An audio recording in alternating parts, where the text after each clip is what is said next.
What happens when a single claim, unverified, unattributed, and spreading faster than anyone can control, collides with the most polarizing public figure of the last decade?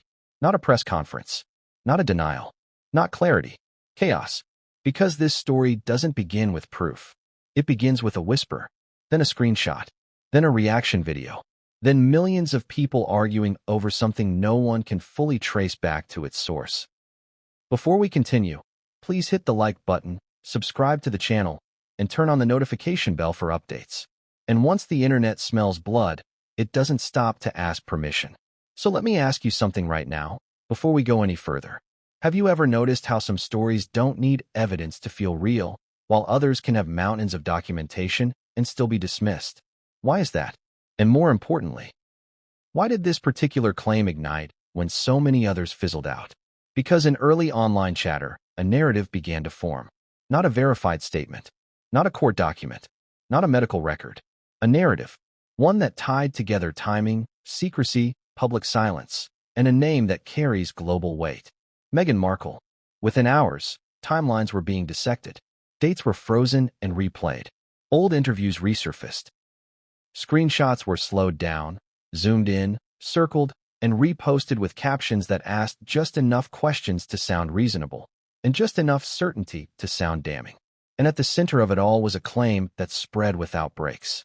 An alleged statement, an unnamed source, a doctor's name circulating without confirmation, and a conclusion being drawn by people who had already decided what they believed long before this story ever appeared on their feed. But here's the part most people skip. This wasn't the first time the internet tried to rewrite a royal narrative. It wasn't even the 10th. So why did this one stick? Why did this claim cause reaction channels to explode overnight? Why did comment sections turn into war zones? Why did supporters and critics suddenly agree on one thing? That something about this story felt different. And why did silence, real or perceived, pour gasoline on a fire that was already out of control? This is not a story about proving a claim true or false. This is a story about how claims are born, how they mutate, and how they weaponize emotion. Because once a rumor touches identity, children, legitimacy, and power, logic becomes optional. Let's slow this down. Before the headlines, before the thumbnails, before the breathless voiceovers and dramatic pauses, where did this actually begin? According to online timelines compiled by viewers, the first sparks didn't come from mainstream media. They never do. They came from a cluster of small accounts, anonymous, loosely connected, reposting each other with slight variations in wording. One person said they'd heard something. Another said they'd seen a statement. Someone else claimed it had been taken down. No links, no original source, just echoes. And yet, those echoes found fertile ground. Because for years, Meghan Markle has existed in a space where every action is interpreted twice. Once by supporters, and once by critics who believe nothing happens by accident. Every outfit, every word, every absence. So when a claim emerged that appeared to challenge an already sensitive subject, it didn't arrive in a vacuum. It landed in a landscape shaped by distrust, fatigue, loyalty, resentment, and an audience trained to read between lines that may or may not exist. Ask yourself this. If the same claim had been made about someone else, someone without the same history of controversy, would it have spread this far? Or was the audience already primed? Reaction creators noticed something immediately. This story didn't behave like a normal rumor. Normally, unverified claims spike fast and collapse faster. They burn bright, then disappear when no evidence follows. But this one lingered. Why? Because people weren't just reacting to the claim. They were reacting to each other. One video would cautiously say, "This is unverified, but questions are being asked." The next would say, "Why hasn't anyone denied it?" Then came the escalation. If it wasn't true, wouldn't someone say something by now? Why hasn't this been addressed? Why is there silence? And just like that, silence, which can mean many things, was reframed as evidence. This is one of the most dangerous feedback loops on the internet. A claim appears. People react. Silence is interpreted. Interpretation becomes proof. Proof becomes certainty. All without a single verified document changing hands. And here's where emotions enter the room. Because this story involves a child. And when children enter a narrative, objectivity collapses. Supporters saw cruelty. Critics saw deception. Both sides believed they were protecting something important. And once moral righteousness takes hold, facts become secondary. Now let's talk about the name that accelerated everything. The alleged doctor. Here's what matters. Not who that person is, but how the name functioned in the rumor ecosystem. Naming someone creates authority. It gives the impression of sourcing. It signals legitimacy, even when none has been established. People didn't ask, "Is this verified?" They asked, "Why would someone say this if it wasn't true?" Do you see the shift? The burden of proof quietly flipped. Instead of requiring evidence to believe the claim, people began requiring evidence to disprove it. And once that happens, the internet becomes a courtroom with no judge, no rules of evidence, and a jury that refreshes its feed every 10 seconds. Meanwhile, traditional media did what it almost always does in moments like this. Nothing. No coverage. No debunking. No amplification. Which, to some viewers, looked responsible, and to others, looked suspicious. Why isn't anyone talking about this? Why is it being ignored? Who benefits from silence? These questions didn't come from reporting. They came from perception. And perception, online, is everything. Here's a surprising truth that many people don't like to hear. Silence does not mean guilt. Silence does not mean innocence. Silence means strategy, uncertainty, or refusal to legitimize a claim. But the internet doesn't reward restraint. It rewards escalation. Creators who urged caution were accused of protecting power. Creators who leaned into the theory were accused of exploitation. And in between sat millions of viewers trying to decide what they believed, often based not on facts, but on vibes. Does this feel believable? Does it fit the story I already tell myself about this person? Does it confirm my suspicions? Confirmation bias doesn't announce itself. It whispers. And once it whispers often enough, it sounds like truth. So why does this story matter now? Because it reveals something uncomfortable. Not about Meghan Markle, not about royalty, but about us. About how quickly we move from skepticism to certainty. About how easily narratives harden. About how children become symbols in adult battles. And about how a single claim, unverified, unattributed, can take on a life of its own simply because the conditions were right. But here's the part no one wants to admit. Once a rumor reaches this scale, the truth, whatever it is, almost doesn't matter anymore. Because the story is no longer about what happened. It's about who you trust. And trust, once broken, doesn't need evidence to stay broken. So as we move forward, this series is not about declaring verdicts. It's about examining how this claim grew, who amplified it, who resisted it, and why the reactions were so extreme on both sides. We're going to look at timelines, not to prove anything, but to understand why timelines become battlegrounds. We're going to examine silence. Not as guilt, but as a strategic choice that carries consequences whether deserved or not. We're going to analyze how online culture turns uncertainty into certainty and speculation into belief. And we're going to ask the questions that reaction videos often avoid. Who benefits from this story spreading? Who loses? And why are so many people emotionally invested in an answer they may never receive? Because once you strip away the thumbnails and the outrage, what you're left with is something far more unsettling. A reminder that in the digital age, reality doesn't just happen. It's negotiated. And sometimes, it's decided long before the facts ever arrive. But what came next? The moment when timelines collided, old footage was reinterpreted, and silence became the loudest sound of all, is where this story truly shifted. And that moment changed everything. But what if the reason this story refused to die had nothing to do with the claim itself, and everything to do with timing? Think about it.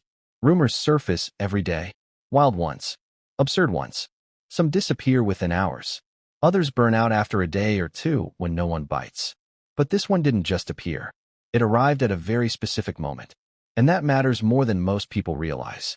Because timing is the invisible hand behind every viral controversy. So let me ask you something. Why did this claim explode when it did, and not months earlier or years later? To understand that, you have to rewind the clock. Not to the rumor, but to the mood. The online atmosphere surrounding Meghan Markle had been shifting long before this claim ever appeared. You could feel it in comment sections, in reaction videos, in the way even neutral discussions started to sound tired. Fatigue had set in. Not outrage fatigue. Narrative fatigue. People weren't just reacting anymore. They were anticipating. Anticipating another interview, another revelation, another correction, another clarification that clarified nothing. And when audiences get tired, they become more vulnerable to explanations that promise finality.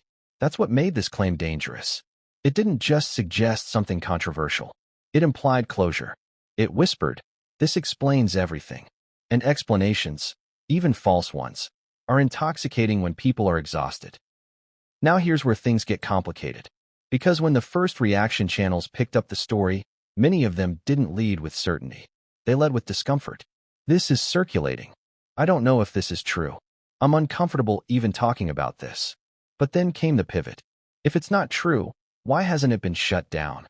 That question appeared again, and again, and again, and each time it was asked, it nudged the audience one step closer to belief. Not because the claim got stronger, but because the absence of resolution grew louder. Let's talk about timelines. Because timelines are the skeleton keys of internet speculation, viewers began lining up dates. Not to prove anything definitively, but to point out gaps. This happened here. This was said then. This wasn't shown. This wasn't clarified. And suddenly, ordinary privacy choices were reframed as suspicious. Ask yourself this honestly. When was the last time you saw a timeline breakdown video that didn't feel persuasive? Timelines feel scientific, objective, organized. But here's the truth no one says out loud. A timeline can be built to support almost any conclusion if you decide the conclusion first. And once a conclusion is emotionally satisfying, people stop asking whether the timeline is complete. They ask whether it confirms what they already feel. And what many people already felt was distrust. Distrust doesn't need proof. It needs patterns. And patterns, real or perceived, were everywhere. Old interviews were replayed. Pauses were analyzed. Word choices were scrutinized. Even smiles were discussed. Does that sound extreme? It is. But it's also how online culture works when a public figure becomes symbolic rather than human. At that point, nothing is neutral. Now here's where the alleged statement gained traction. Because it didn't arrive alone. It arrived bundled with context. Context created by years of commentary, conflict, and emotional investment. People weren't evaluating the claim on its own merits. They were evaluating it against a backlog of feelings. And that's why debunking didn't work. Because debunking answers a question people weren't asking. They weren't asking, "Is this proven?" They were asking, "Does this finally make sense of what I've been feeling?" That's a very different question. And it's one facts alone can't satisfy. Now let's talk about reaction economics. Because outrage doesn't just spread organically. It's monetized. Creators are rewarded for speed, not certainty. The first video gets the clicks. The second escalates. The third adds speculation. By the fifth, the framing has shifted from "this is circulating" to "why no response." And each escalation makes it harder to walk things back without looking dishonest. Some creators tried. They said, "We need to slow down." They were punished in the comments. Accused of protecting power, of being afraid, of being complicit. Others leaned in. They didn't claim proof. They asked leading questions. And leading questions are the safest way to imply belief without stating it. Isn't it strange that? Why would this happen if? Doesn't it raise concerns that? Questions feel harmless. But they're not. They're persuasive.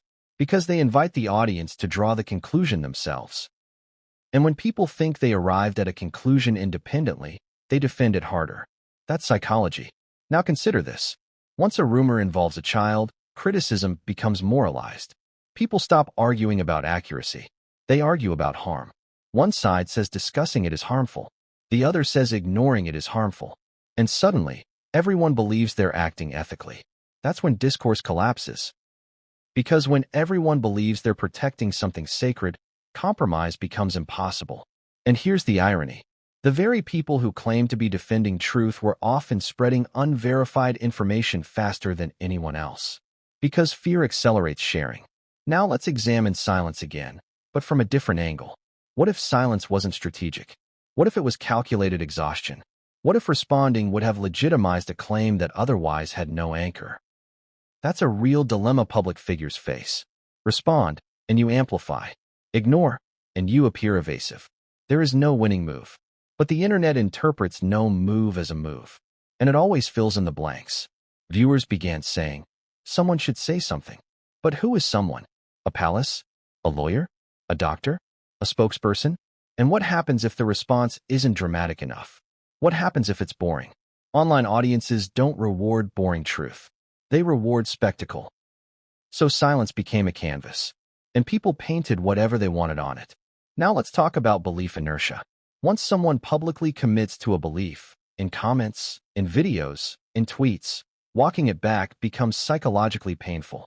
Admitting uncertainty feels like losing. So beliefs harden, not because evidence increases, but because identity becomes attached. I'm the one who saw through this. I'm the one who questioned it. I'm not naive. And once belief becomes identity, facts become threats. This is why corrections rarely work online. They're interpreted as attacks. Now here's something most people didn't notice. As the claim spread, it subtly shifted in wording. Early versions were cautious. Later versions were confident. Dates became precise. Language became definitive. Speculation was remembered as fact. That's how misinformation evolves. Not through lies, but through certainty creep. Each retelling adds confidence.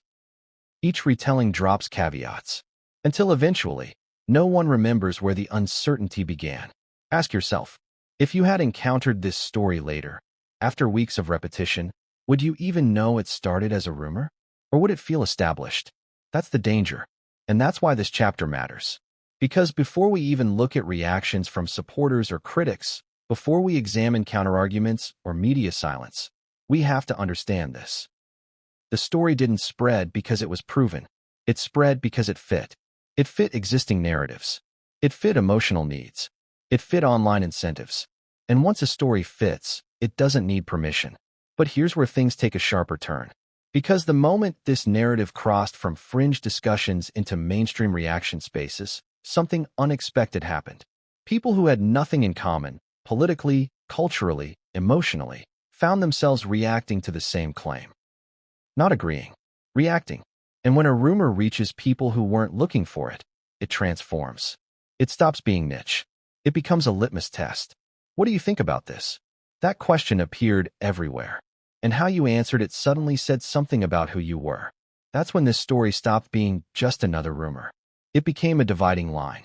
And the next phase, where timelines were weaponized, contradictions were amplified, and silence was reframed as confession, is where the fallout truly escalated. Because once the audience decided something was being hidden, every detail became evidence. And that's when things spiraled beyond control. But what happened next? When old footage was recontextualized and one moment was replayed until it meant something entirely new, is where this story took its most unsettling turn yet. So what happens when a rumor stops being discussed and starts being studied? Because that's the moment this story crossed a line most viewers didn't even realize existed. The shift was subtle at first. Reaction videos slowed down. Screenshots lingered longer on screen. Voices dropped. Music softened. And then came the phrase that changed everything. Let's look at the footage. That's when this stopped being about claims and became about interpretation. Let me ask you something.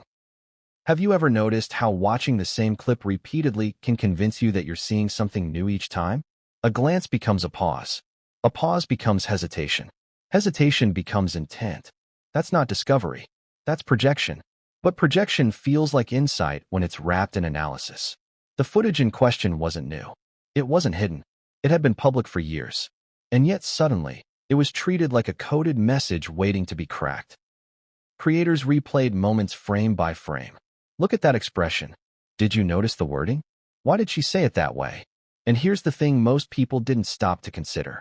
When you watch something with suspicion, you will always find something suspicious. Because humans are pattern-seeking machines.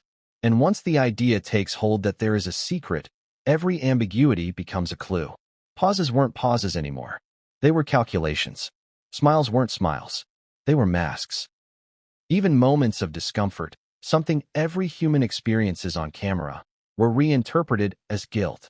Ask yourself honestly, if you didn't know the rumor existed, would you see what they're claiming to see? Or would it just look normal? This is where confirmation bias doesn't just influence opinion. It manufactures perception. And that's what made this phase so powerful. Because footage feels objective. It feels like evidence. But footage doesn't speak for itself. It's narrated. And whoever controls the narration controls the meaning. Cray.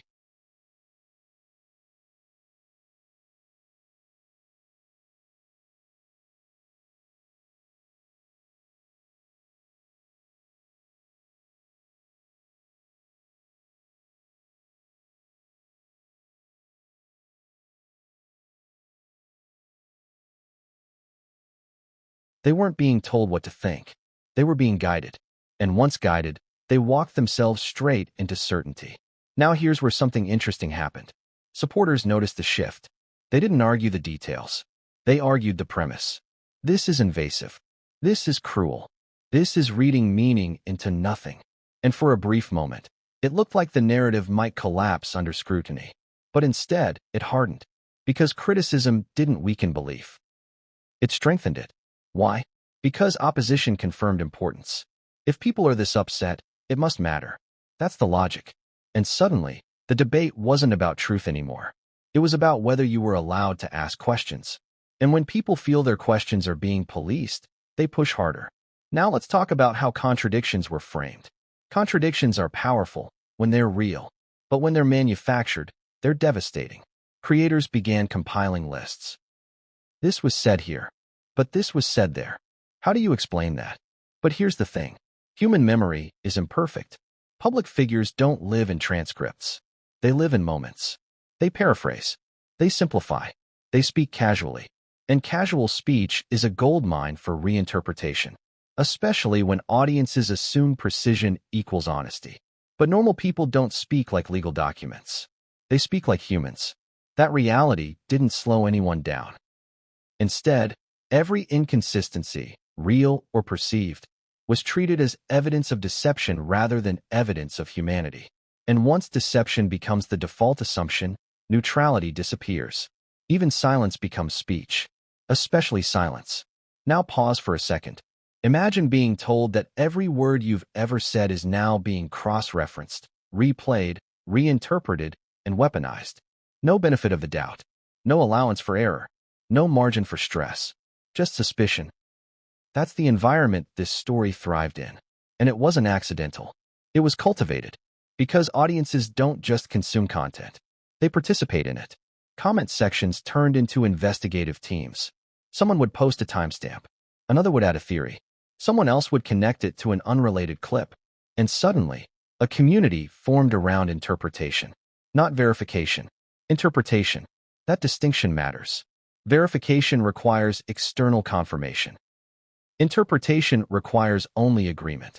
And agreement was abundant. Now here's a contradiction most people missed. While critics accused mainstream media of ignoring the story, they also accused it of controlling narratives. So which is it? Is the media too powerful or too silent? Both claims can't be true at the same time. But when emotion drives belief, logical consistency becomes optional. People weren't looking for coherence. They were looking for validation. And validation came in the form of repetition. The same claims, the same clips, the same questions, over and over, until familiarity replaced skepticism. This is one of the most dangerous aspects of viral misinformation. Repetition doesn't prove truth. It creates comfort, and comfort feels like certainty. Now consider this. As the story spread, disclaimers quietly disappeared. Early videos said, "This is unverified." Later ones said, "People are saying." Then eventually, the wording shifted again. This happened. No announcement. No correction. Just evolution. And once language hardens, beliefs follow. But here's the part that makes this chapter unsettling. At no point did most viewers realize their role. They thought they were observers. But they were participants. Every click, every comment, every share. They weren't just consuming the story. They were constructing it. And the more people participated, the harder it became to stop. Because stopping would mean admitting the foundation was never solid. Now let's talk about emotion. Because logic alone doesn't fuel stories like this. Emotion does. Anger, distrust, moral outrage, protectiveness. Different emotions for different audiences, but equally powerful. Supporters felt a line was being crossed.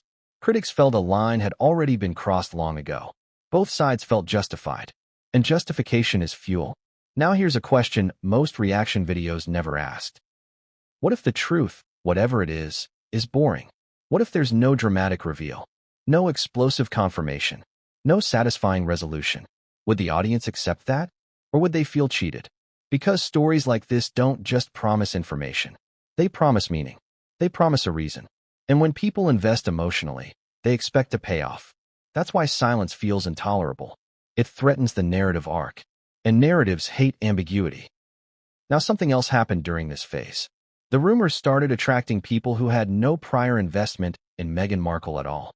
They didn't have strong opinions. They didn't follow royal news. But the way the story was presented hooked them anyway. Why? Because it wasn't framed as gossip. It was framed as investigation. Investigation carries authority, even when it's built on speculation. Especially when it's built on speculation. Because speculation invites the viewer to become part of the process. Watch with me. Notice this.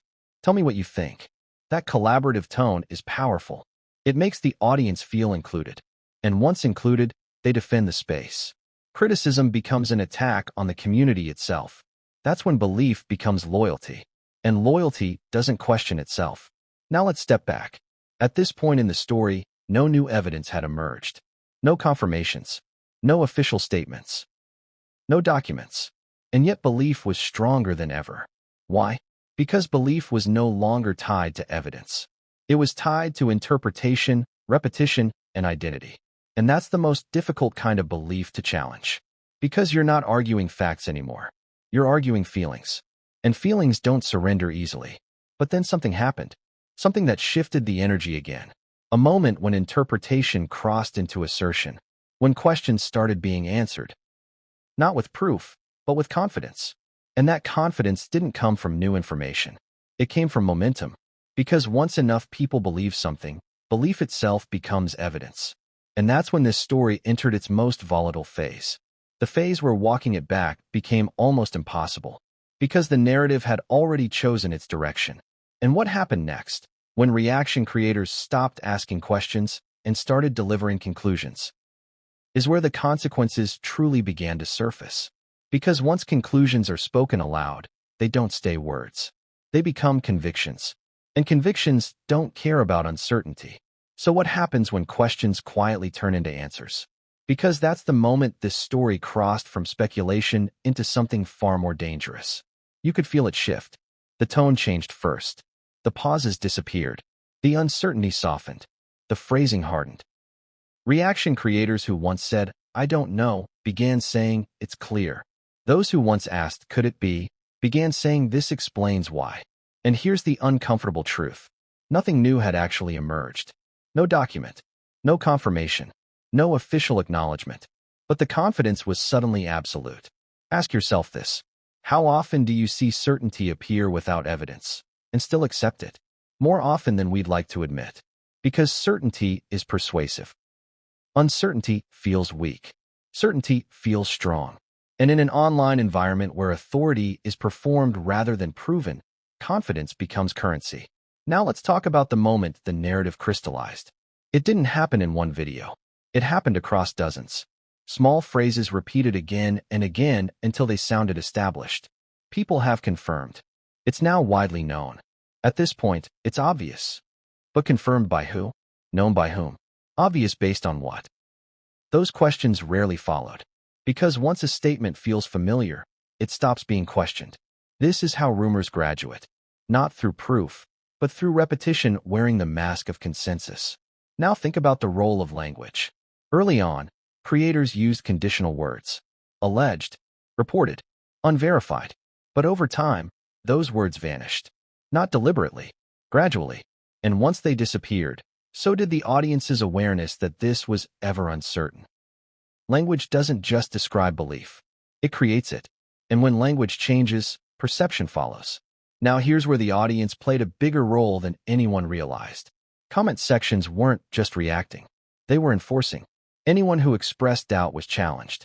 Why are you defending her? Why can't you see what's obvious? Open your eyes. Notice the framing. Doubt wasn't treated as skepticism. It was treated as loyalty to the wrong side. And once skepticism becomes suspect, narratives become unbreakable. Because no one wants to be accused of blindness. So people adjusted. They softened their doubts. They stayed quiet. They nodded along. And silence, once again, was interpreted as agreement. Now let's talk about escalation. Because belief doesn't stay static. It grows. Once people accepted the premise, they began extrapolating. If this is true, then what else must be? And that's where speculation multiplied. Theories branched out. Assumptions stacked on top of assumptions.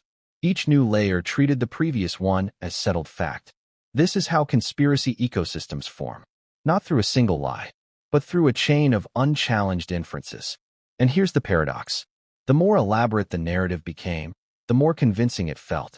Complexity gave the illusion of depth. People thought, no one would make this up. It's too detailed. But detail doesn't equal truth. It equals imagination combined with conviction. Now pause and think. At this stage, was anyone still asking for evidence? Or had the focus shifted to defending positions? Because once people start defending, they've already decided. Defense comes after belief. And belief, once defended publicly, becomes expensive to abandon. Now let's address something subtle but critical. As certainty grew, so did the stakes. This was no longer about gossip.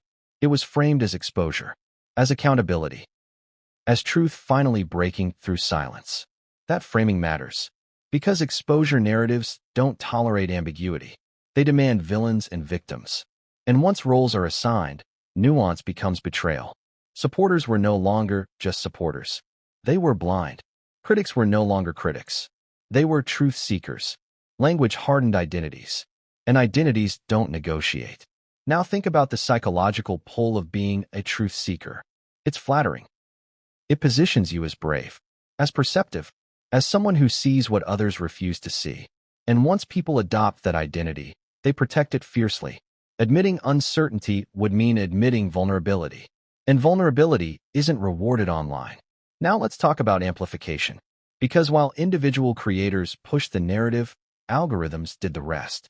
Once viewers watched one video, they were shown 10 more, each reinforcing the same ideas. Different faces, same conclusions. That repetition created the illusion of independent confirmation. But it wasn't independent. It was recursive.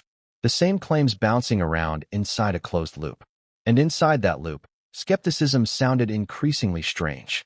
Now here's something most viewers didn't realize. At this stage, the story had become immune to resolution. Why? Because any outcome could be interpreted to fit the narrative. If there was silence, it meant guilt. If there was a denial, it meant cover-up. If there was no response, it meant fear. If there was a response, it meant panic. Do you see the trap? Once a narrative is constructed this way, it cannot be falsified. It's self-sealing. And self-sealing narratives are the most dangerous kind, because they don't seek truth. They seek survival. Now let's talk about emotional escalation. As certainty hardened, emotions intensified. Anger replaced curiosity. Mockery replaced analysis. Certainty replaced caution. Memes appeared. Sarcasm spread. Humor became a weapon. And humor is powerful because it disguises belief as entertainment. It's just a joke. I'm just laughing. Why are you taking this so seriously? But jokes carry assumptions. And when assumptions are repeated as humor, they bypass critical thinking. They slide straight into acceptance. Now consider this. At what point does repeated joking become belief? When does irony become sincerity? Online, that line is thin. And once crossed, it's rarely acknowledged. Now let's examine the pressure on creators. Because walking back a narrative at this point would be costly. Views would drop. Comments would turn hostile. Accusations would fly. Creators are not immune to incentives. They respond to feedback like anyone else. And the feedback rewarded certainty. So certainty continued, even when doubts existed privately. Now here's a question worth asking. How many people expressing certainty actually felt it? And how many were simply performing it? Performance and belief are not the same. But online, they look identical. And once performance is mistaken for belief, it spreads like belief. Now let's talk about moral framing again. Because this is where the narrative became almost untouchable. It was framed as concern. Concern for truth. Concern for accountability. Concern for integrity.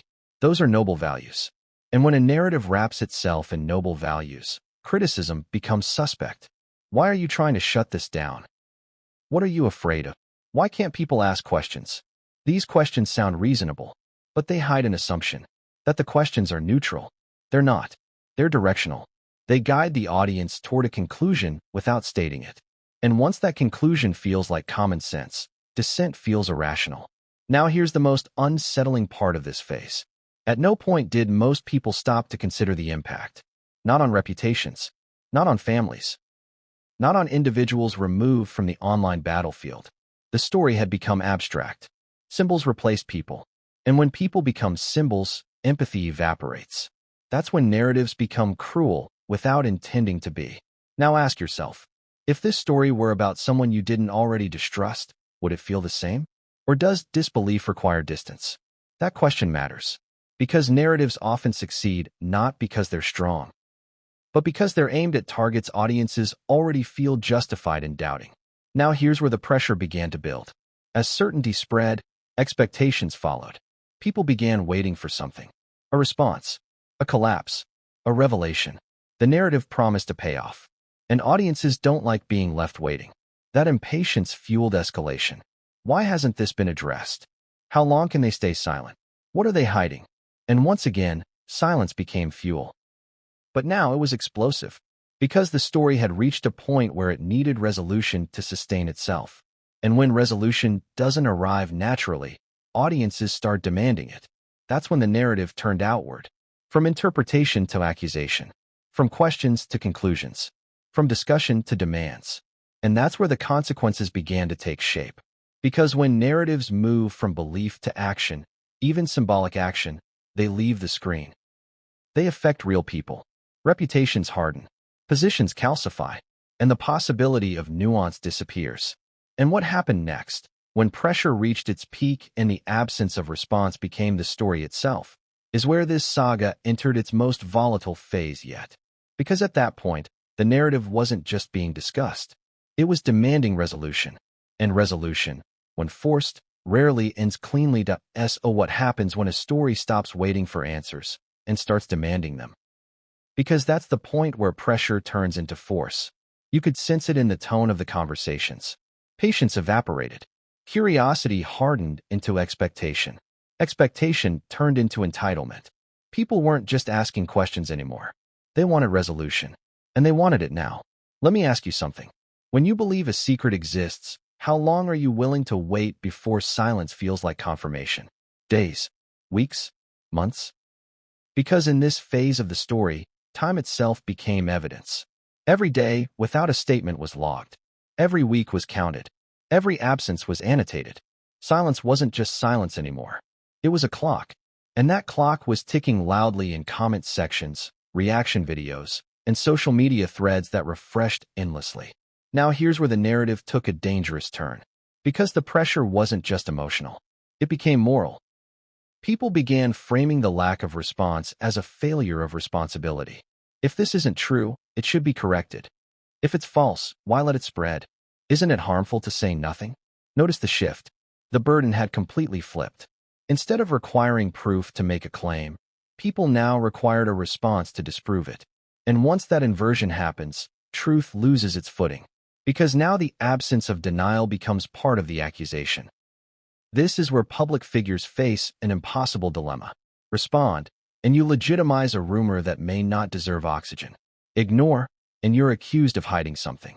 There is no neutral choice. And yet, the internet treats the lack of a choice as a choice itself. Now think about this. How many times have you seen a rumor die quietly because it was ignored? Probably more than you can count. But those are the ones you don't remember. The ones that stick are the ones where silence collides with suspicion. And in this case, suspicion had already been carefully cultivated. So silence didn't land neutrally. It landed loudly. Creators began reframing their videos. They weren't analyzing footage anymore. They were counting days. Still no response. Another week of silence.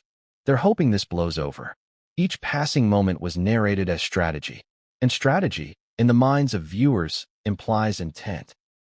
Intent implies guilt. That's the leap. And once made, it's hard to reverse. Now let's talk about escalation again. Because pressure doesn't stay contained. It spills. Viewers began tagging people. Journalists. Commentators. Anyone with a platform. Why aren't you covering this? Why is this being ignored? Are you afraid? These weren't requests. They were accusations disguised as questions. And when accusations spread, they don't just target the subject of the rumor. They target anyone who doesn't amplify it. Silence becomes complicity. Caution becomes cowardice. Restraint becomes evidence of control. This is how pressure expands. Now here's something important to understand. Most mainstream journalists didn't respond not because they were suppressing something, but because there was nothing verifiable to respond to. No source, no document, no statement. And journalism, at its best, is boringly careful. But boring doesn't survive online. So careful silence was interpreted as coordinated avoidance. And when people say, "We just want answers," what they often mean is, "We want the story to end the way we expect." Because answers that contradict belief don't feel like answers. They feel like lies. And that's the trap. Now let's examine something else that happened during this phase. The rumor began to detach from its original claim. It became shorthand. People didn't even repeat the specifics anymore. They just referenced that situation. Everyone knew what it meant. That's a sign of narrative saturation. When details fade, but belief remains. At that point, correcting specifics doesn't matter. The story has already settled into collective memory. Now think about the role of repetition again. Every video that said, "Still no response," reinforced the idea that silence was meaningful. Even if nothing had changed, nothing happening became something happening. That's a powerful illusion. And once accepted, it sustains itself. Now here's a question that deserves honesty. What would have satisfied the audience at this point? A denial? An explanation? A press conference? A document? Would any of those have ended the story? Or would they have simply shifted the argument? Because once people are emotionally invested, endings are rarely accepted. They're debated. And debates keep stories alive. Now let's talk about the cost of this phase. Because while the story churned online, something else was happening quietly. Lines were being drawn. Opinions were hardening. People were bookmarking this moment as proof of what they already believed. This is when I knew. This is when it became obvious. This is when the mask slipped. Those moments become anchors. And anchors don't move easily. Now consider the long-term impact. Even if the rumor faded tomorrow, the residue would remain. Because belief doesn't evaporate. It calcifies. It becomes part of how future events are interpreted. Every new development would be filtered through this lens. That explains it. This fits. See? I told you. That's how narratives survive even when their origins are forgotten. Now here's the most unsettling realization of this chapter. At this point, the story no longer needed new information. It needed only momentum. And momentum was abundant. But momentum without direction is dangerous. Because it pushes people toward conclusions before evidence can catch up, if it ever does. And that's when stories stop being conversations. They become verdicts. But here's the twist. Just as pressure reached its peak, something unexpected happened. Not a statement. Not a reveal. Something subtler. A shift in attention. A competing story. A new controversy. And suddenly, the spotlight flickered. Not gone, but unsteady. And when the spotlight wavers, narratives behave strangely. Some collapse. Others mutate. And what happened next? When parts of the audience began drifting away while others doubled down harder than ever, is where this story fractured into something even more complex. Because when belief is threatened by distraction, it doesn't disappear. It radicalizes. And that fracture changed everything. What happens when attention slips? But belief refuses to let go. Because that's when narratives don't fade. They split. You could see it happening in real time. View counts dipped on some videos. Comment sections slowed. New controversies pulled casual viewers away. To an outside observer, it looked like the story was finally losing steam. But beneath the surface, something else was happening. The audience was dividing. And division is far more dangerous than decline. Let me ask you something. Have you ever noticed that when a story starts to disappear from the mainstream, the people who remain become louder, not quieter? That's not coincidence. That's identity tightening its grip. Because when belief becomes part of who you are, losing the spotlight feels like erasure. And erasure is intolerable. So the narrative didn't vanish. It hardened. One group drifted away. They weren't convinced anymore. Or maybe they never fully were. They moved on to the next headline, the next controversy, the next emotional surge. But the other group? They doubled down. They began speaking with even greater certainty. not because they had new information, but because uncertainty felt like loss. This is the moment where casual belief turns into conviction. And conviction doesn't need reinforcement from the crowd. It creates its own echo chamber. Now let's talk about how that echo chamber formed. Creators who stayed on the story started referencing each other more explicitly. Others have confirmed this. Everyone's seeing the same thing. You're not crazy, you noticed it too. That language matters. It reassures the audience that staying engaged is the right choice. It reframes dwindling attention not as a sign of weakness, but as proof of suppression. They don't want this talked about. They're distracting you. They're hoping you forget. Distraction becomes evidence. Silence becomes strategy. And attention drift becomes confirmation that the truth is being buried. Do you see how airtight that logic feels from the inside? Now pause for a second. Ask yourself honestly. If you believed you were uncovering something important, how would you react when others stopped paying attention? Would you relax? Or would you feel compelled to shout louder? That impulse isn't malicious. It's human. But it's also how misinformation survives long after its moment has passed. Now here's something subtle but critical. As the audience fractured, the narrative changed tone. Early on, there had been curiosity, questions, speculation, debate. But now there was resentment. Resentment toward those who stopped caring. Resentment toward creators who moved on. Resentment toward anyone who said, maybe this isn't what it seems. Because leaving felt like betrayal. And betrayal hardens belief faster than evidence ever could. Now let's examine how the story mutated during this phase. The original claim became less important. Details blurred. What mattered was the implication. That something wasn't right. That something had been hidden. That they got away with something. Once belief reaches that stage, specifics don't matter anymore. The narrative becomes symbolic. It stands in for broader frustrations, distrust of institutions, anger at perceived elites, fatigue with media gatekeeping. The rumor wasn't just about one situation anymore. It became proof of a worldview. And worldviews are fiercely protected. Now think about the creators who continued covering the story. Their tone shifted too. Less analysis, more affirmation. This confirms what we already knew. This fits the pattern. I've been saying this for years. Years. Notice that.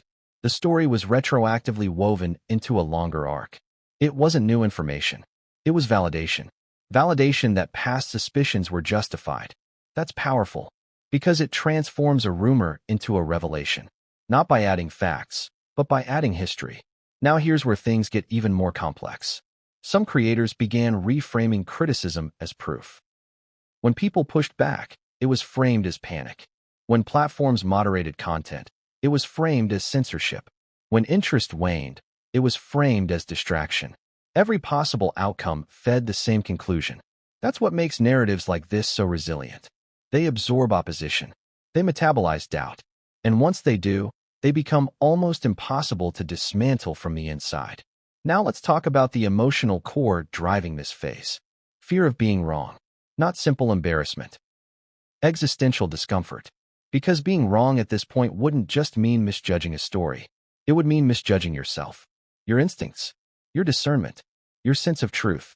And people don't like questioning their self-image. So instead, belief tightens. People say things like, I don't need more proof. I trust my gut. It's obvious to anyone paying attention. Those statements are shields. They protect identity from uncertainty. Now consider the audience experience during this time. If you stumbled onto the story late, after the initial wave, what did you encounter? Not cautious analysis, not balanced discussion. You encountered confidence, certainty, a narrative already formed. And latecomers are especially vulnerable because they assume that confidence must be earned. They think, if people are this sure, something must have happened. They don't see the early uncertainty. They see the polished conclusion. That's how beliefs propagate across time. Now here's an uncomfortable realization. At this stage, the story no longer needed creators. The audience carried it themselves. In forums, in private messages, in off-platform conversations. It became part of how people talked about the subject in general. A shorthand, a reference point. Even people who didn't fully believe it would say things like, well, there was that whole situation. The narrative had embedded itself, not as fact, but as implication. An implication is harder to erase than a false statement. Because you can debunk a claim, you can't easily debunk a feeling. Now let's talk about something rarely discussed: the cost of staying in the story. For creators, continuing to cover it meant narrowing their audience. It meant being defined by a single narrative. It meant alienating viewers who wanted to move on. Some accepted that cost. They leaned into it. They positioned themselves as the last truth-tellers standing. And that role is intoxicating, because it turns isolation into virtue. We're the only ones brave enough to keep talking. But bravery and accuracy are not the same thing. And isolation can distort perspective. Now ask yourself this: when everyone around you agrees, how do you test your beliefs? And when only people who agree stay, how do you know when you're wrong? That's the danger of echo chambers. They don't just reinforce belief. They remove correction. Now something else happened during this phase. The story began to lose its original emotional urgency and gain something colder: contempt. For institutions, for critics, for anyone who didn't align. And contempt is corrosive, because it strips away empathy. Once empathy disappears, consequences stop mattering. Reputations become collateral damage. Families become abstractions. And the story becomes a game of dominance rather than understanding. Now here's the most revealing aspect of this chapter. At no point did the most committed believers ask themselves, what would change my mind? That question vanished. And once it does, belief is complete. Not because it's correct, but because it's closed. And closed beliefs don't evolve. They entrench. Now let's step back. At this point, the narrative had survived its viral peak. It had outlasted mainstream attention. It had hardened among a core group. That's not failure. That's transformation. Because stories don't need to be everywhere to matter. They just need to live somewhere. And this one did. But something else was approaching. A new phase. Because narratives that survive long enough eventually face a reckoning. Not always with truth, but with reality, with time, with shifting priorities. And when that happens, belief is tested in a new way. Not by opposition, but by irrelevance. And that's the most difficult test of all. Because when the world moves on, belief has to decide whether to adapt or isolate further. And what happened next, when time began to dull urgency but not conviction, is where this story revealed its final, most unsettling dimension. Because the question was no longer, is this true? It was, what happens if this never gets resolved? And the answer to that question changed everything. What happens when time keeps moving? But belief stays frozen. So what happens when a story no longer needs to be mentioned to have influence? Because that's when you know it's no longer a rumor. It's a lens. And once a lens is in place, everything that follows is distorted through it, quietly, consistently, almost invisibly. You could see the shift if you paid attention. A new interview would surface, a new appearance, a new headline, and immediately, comments would appear that had nothing to do with what was actually said. After everything we know, this makes sense now. Of course they'd say that. Notice something important. People weren't referencing details anymore. They were referencing a feeling, a shared understanding, a background assumption. That's when a narrative graduates from controversy to context. And context is powerful, because context frames interpretation before facts even enter the room. Let me ask you something. How many times have you formed an opinion about a new story before reading it, simply because of who it involved? That's not laziness. That's conditioning. And this story contributed to that conditioning in a way few people recognized at the time. Now here's where the long-term consequences began to surface. Not in dramatic revelations, not in explosive statements, but in patterns. Every time something ambiguous happened, it was read as confirmation. Every time something was clarified, it was read as spin. Every time something went unexplained, it was read as intentional. Do you see the asymmetry? Nothing could neutralize the narrative anymore. Everything fed it. That's when belief stops being reactive and becomes predictive. People don't wait to see what happens. They assume they already know. And assumptions are faster than facts. Now think about how this affected discourse. Discussions became shorter, less exploratory, more declarative. People didn't ask, "What do you think?" They said, "We all know what this is." That phrase, "we all know," is the death of inquiry, because it implies consensus without proving it. And consensus, once assumed, silences dissent. Now let's talk about how this lens affected unrelated events. Because this is where the story's legacy became undeniable. A different controversy would emerge. Different topic, different details, but the reaction pattern was familiar. Immediate suspicion. Quick conclusions. Confidence without confirmation. People reference the earlier situation implicitly, just like last time. We've seen this before. This is how they operate. The specifics didn't matter. The template did.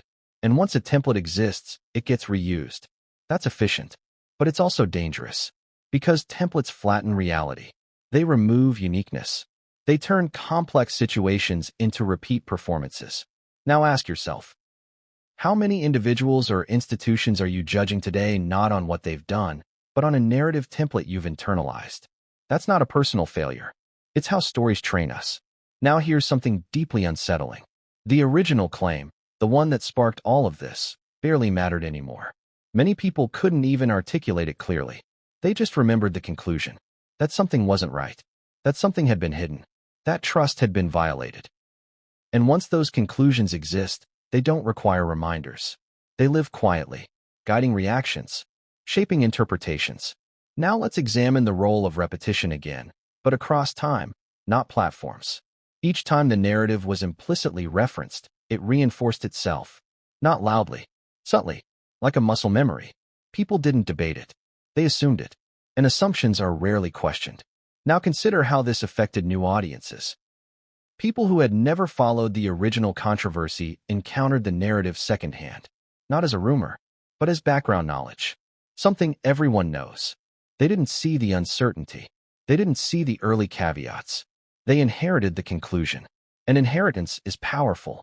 Because you trust what's handed down, you assume it's been vetted, that someone else already did the work. Now here's the uncomfortable part. At this stage, correcting the record becomes nearly impossible. Not because people are hostile to facts, but because facts feel irrelevant. They don't address the real issue, which is trust. And trust, once eroded, doesn't rebuild through information. It rebuilds through time, consistency, and emotional repair, none of which are guaranteed. Now let's talk about moral licensing. Because this story didn't just shape suspicion, it justified it. People felt morally validated in their distrust. I'm not being cynical. I'm being realistic. I'm not hateful. I'm observant. I'm not biased. I've seen enough. Those statements protect belief from self-examination. They turn doubt into virtue. And virtue is hard to argue with. Now consider the emotional payoff. Believing you've seen through something feels empowering. It makes you feel less naive, less vulnerable. And in a world that feels increasingly chaotic, that feeling is attractive. So narratives like this don't just persist because they're compelling. They persist because they meet emotional needs. Now here's a question most people never ask themselves. What emotional need did this story meet for you? Control? Clarity? Validation? Belonging? That answer matters. Because until you understand why a story resonated, you can't understand its power over you. Now let's talk about the role of hindsight. With time, people began rewriting their own memories of how they engaged with the story. I always knew something was off. I was skeptical from the start. I never fully believed it. Memory smooths discomfort. It protects self-image. Few people admit how persuasive the narrative felt in the moment, how easy it was to slide from curiosity into conviction. But that slide is the most important part of the story, because it reveals how vulnerable all of us are. Now here's where this chapter turns reflective. This story wasn't exceptional. It was instructive. It showed, in slow motion, how modern narratives form, how speculation becomes structure, how repetition becomes truth-adjacent, how silence becomes evidence, and how time doesn't heal misinformation. It stabilizes it. Now pause again. Think about the next story you'll encounter, the next rumor, the next controversy, the next claim that raises questions. How will you engage? Will you ask what's being proven or what's being implied? Will you notice how language nudges you? Will you ask yourself what conclusion the story seems eager for you to reach? That awareness is the only real takeaway here. Because no platform policy, no correction, no fact check can compete with emotional momentum. Only consciousness can. Now here's the final shift of this chapter. As the narrative settled into background assumption, it began shaping expectations not just of individuals, but of systems, media, institutions, experts. People became quicker to assume concealment, slower to grant good faith, more comfortable with suspicion as default. That's not neutral. It changes the tone of public life. It raises the temperature. It makes dialogue harder. And it didn't happen because of one lie or one rumor. It happened because of a process you just watched unfold. Now let's look ahead. Because stories like this don't truly end. They evolve. They resurface in new forms. They inform reactions to new events. They become cautionary tales or confirmation tools. And eventually, they face something unavoidable: comparison. When new narratives arise that follow the same pattern,